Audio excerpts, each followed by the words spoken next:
que le président Macky Sall peut être candidat. Il peut être candidat.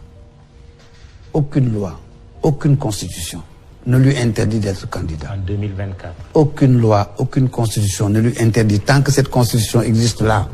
Constitution que je n'ai pas été votée, que j'ai rejetée, sans bouger de ma maison. Tant qu'elle existe, personne ne pourra l'empêcher d'être candidat. Je dis bien candidat. C'est pourquoi je vous dis, vous êtes perspicace, vous avez dit candidat, vous avez dit mandat. Prenons le code électoral. Commençons par le code électoral. Le code électoral dit, peut être candidat à la présidence de la République, telle personne qui remplit telle et telle condition. Mais le code électoral n'a pas dit, ne peut pas être candidat celui qui est président de la République. Il a dit, peut être candidat, telle personne. Et la Constitution dit ce que vous avez dit. Nul ne peut faire plus de 2 mandats consécutifs. Mais l'article qui suit, les articles 28 et 29, parlent de candidature. Mais monsieur, moi j'ai été 2 fois candidat à la présidence de la République, avec 0,000%, mais je n'ai jamais exercé de mandat. Tous les candidats à la présidence que vous avez connus n'ont pas exercé de mandat. Le mandat dépendra de la décision du peuple. Ah, vous êtes perspicace. Oui. Maintenant, si Macky Sall est candidat, moi je suis affirmatif. Aucun conseil constitutionnel n'aura le droit, sur cette constitution, de dire vous ne pouvez pas le faire. La question est importante maintenant. S'il est battu aux élections, c'est fini, on n'en parle plus. Mais s'il gagne, c'est là où la question du 3e mandat va se poser. Oui.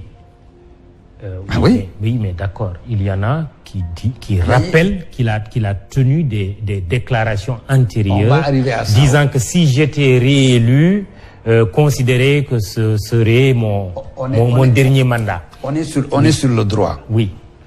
Tout à l'heure, le rapport entre les déclarations et la Constitution, c'est quoi? Toutes les déclarations qu'il a faites le 31 décembre dans ses interviews, la plupart, je les ai écartées. Oui. Les déclarations sont des déclarations. Je parle de la Constitution, pour le moment. Il y a des étapes dans les débats. Moi, je ne mélange pas les choses. Le droit et le fait, ou le fait politique. Le droit, c'est ça, actuellement. Le droit, c'est le code électoral collé à ça. C'est rien d'autre. C'est ça le droit. Quiconque se dit juriste doit répondre à cette question que je pose. Je parle de droit seulement. On arrivera aux déclarations. C'est un autre phénomène. Il ne faut pas confondre les phénomènes dans la société. Ça, c'est du droit. Au sens des lois et de la Constitution du Sénégal, toutes les candidatures de qui que ce soit, aucune n'est interdite pour raison de mandat. Le président Macky Sall peut être candidat, mais je vous dirai mon point de vue. Pour l'instant, je parle de droit. Moi, je ne mélange pas mes états d'âme avec le droit. Oui. Je vais vous trouver sur votre question. Je vous assure, je n'ai pas le choix. Je suis obligé, en parlant de droit, de dire tout ce que je veux dire. Oui. Je n'ai pas le choix. Sinon, je vous conduis moi-même dans l'erreur. D'accord, mais permettez-moi. Oui, je vous permets. Il a été élu déjà pour un mandat de 7 ans. S'il a fait 50 mandats, il peut être candidat. S'il a fait déjà 50 mandats, il peut être candidat. Ah bon? On parle de 2 choses différentes. Ah oui? Écoutez-moi un peu. S'il a fait 50... Et que fait-on du nul ne peut... Mais j'ai dit, nul ne peut n'existe que lorsqu'on gagne des élections. Je suis affirmatif. Je parle de candidature, différent de mandat. Mais moi, j'ai été 2 fois candidat. Est-ce que j'ai exercé des mandats? Mais répondez-moi, je n'ai pas exercé ce mandat. Mais il peut être candidat. Candidat n'est pas mandat. Nous sommes des juristes, je parle comme homme de droit. Mais il y a la lettre et l'esprit. L'esprit, c'est ça. Et la lettre à la fois. Il n'y a pas d'esprit. L'esprit viendra s'il gagne. Et c'est là où on arrivera à l'esprit. Très bien. S'il perd, attendez, s'il est candidat et s'il perd, la question ne se pose plus.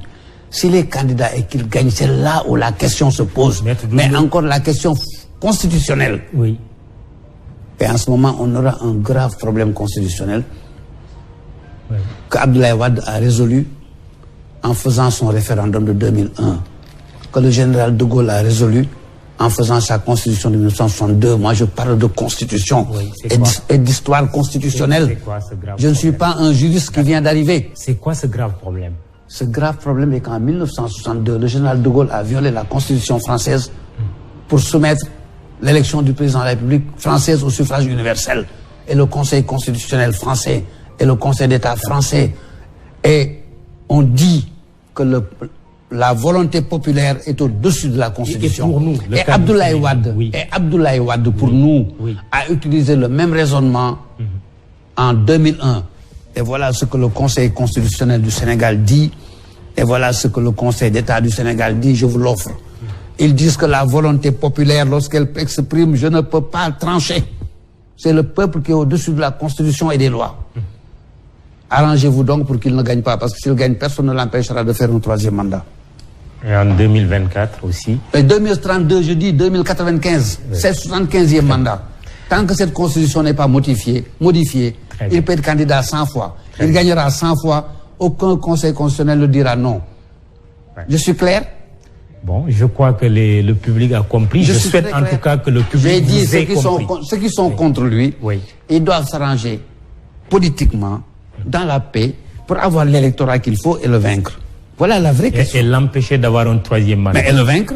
S'il est vaincu, il est vaincu. Mais s'il gagne, le droit fait de lui le président. S'il gagne.